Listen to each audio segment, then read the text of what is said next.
राहुल मित्तल जी, बैंगलोर से। राधे राधे महाराज जी।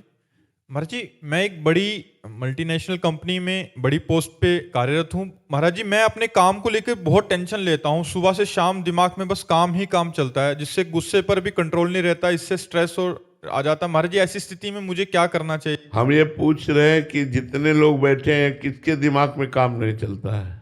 उसी के दिमाग में काम नहीं चलता जिसके दिमाग में राम चलता है। जिसके दिमाग में राम चलता है उसी के दिमाग में नहीं चलता। नहीं तो सब पूरे सब लोग बैठे हो, सब लोग बताओ, सबके दिमाग में काम चलता रहता है। अभी आप सत्संग में बैठे हो लेकिन काम चल रहा है, या 5 मिनट में खत्म होगा, इसके बाद ये चलना है वो चलना है, वो गणित चलाता रहता है। मन कभी शांत नहीं रहने देता। मन शांत उसी का रहता है जो राम में लगता है, जो भगवान में लगता है। तब लगी कुशल न जीव कहूँ, सपने हो मन विश्राम। जब लगी भजत न राम को, शोक धाम तज काम। यदि नाम जप करने लगो भैया नियम पूर्वक, तो आपको शांति मिलने लगेगी।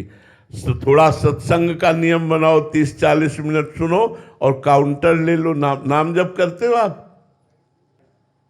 यार तो फिर कैसे? दवा नहीं खाओगे तो फिर कैसे ठीक होगे? हाँ, जास नाम भव भी सजहरन घोर त्रैशूल। जिनका नाम दैहिक दैविक भौतिक तीनों तापों को मिटा करके भव समुद्र से पार कर देता है। आज नियम लो कि 50,000 नाम जप करेंगे, राधा राधा राधा राधा। फिर हमको बताना ये बड़ी कंपनी, ये बड़ा पद, ये बड़ा बैंक बैलेंस, बड़ी सुविधा, ये शांति नहीं दे पाएंगी। और ये कितने दिन टिकोगे? आखिरकार जब शरीर पूरा होगा तो सब यहीं छूट जाएगा, कोई अपने काम आने वाला नहीं। इसलिए भाई बड़े भाग्यशाली हो, वृंदावन आए हो।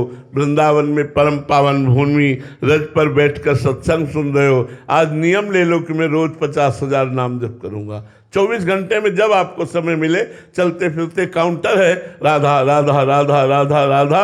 और कम से कम 10 मिनट सत्संग सुनूंगा।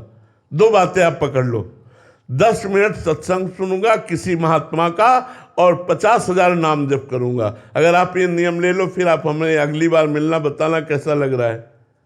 लोगे नियम? हाँ बिल्कुल। काउंटर समझ रहे ना? आप उसे खरीद लीजिए, अंगूठी की तरह अंगुली में ऐसे डाले रहिए और राधा राधा राधा राधा राधा। बहुत बढ़िया मंगल हो जाएगा, आप देख लेना जी। मोहित जी, महाराष्ट्र से। राधे राधे महाराज जी। महाराज जी, आपके श्री मुख से सुना है कि तुम जो कार्य कर रहे हो वो सब भजन माना जाएगा। तुम्हारा चलना परिक्रमा है, तुम्हारी निद्रा समाधि मानी जाएगी। महाराज जी, ऐसा भजन कब और कैसे होता है? जिस समय हमारा तन मन वचन प्राण अहंकार सब कुछ श्री भगवान के चरणों में समर्पित हो जाता है, तब फिर उसकी हर चेष्टा भजन होती है। जब अपनापन न शरीर में रह जाता है, न किसी व्यक्ति में रह जाता है, न किसी वस्तु में रह जाता है, केवल परमात्मा में प्रभु में रह जाता है, तो उसका चलना परिक्रमा है, उसका बोलना स्तुति है, उसका भोजन पाना हवन है, यज्ञ है, और उसका शयन करना निद्रा समाधि स्थिति।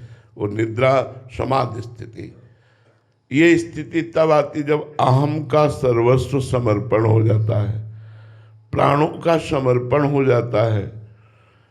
एक क्षण के लिए भी भगवत विस्मरण नहीं होता। हर समय भगवान की मधुर मधुर स्मृति हो रही है, तो उसकी सारी चेष्टाएं भगवत में हो जाती हैं। उसका शौच जाना, स्नान करना, ये जो शारीरिक क्रियाएं भी हैं, ये सब भागवतिक हो जाती हैं। वो संपूर्ण स्थूल शरीर, सूक्ष्म शरीर, कारण शरीर, तीनों शरीरों से समर्पित वो परमात्म स्वरूप में स्थित वो ब्रह्मविद ब्रह्म ही भवति, वो ब्रह्म के समान हो जाता है। ऐसा महापुरुष जिसकी सारी चेष्टाएं भागवतिक हो, जिसके हृदय का अहम भगवान में तन्मय हो गया हो, जिसकी मन की एक एक वृत्ति भगवदाकार हो गई हो, ऐसी स्थिति होती है जैसी ये कि निद्रा समाधि स्थिति।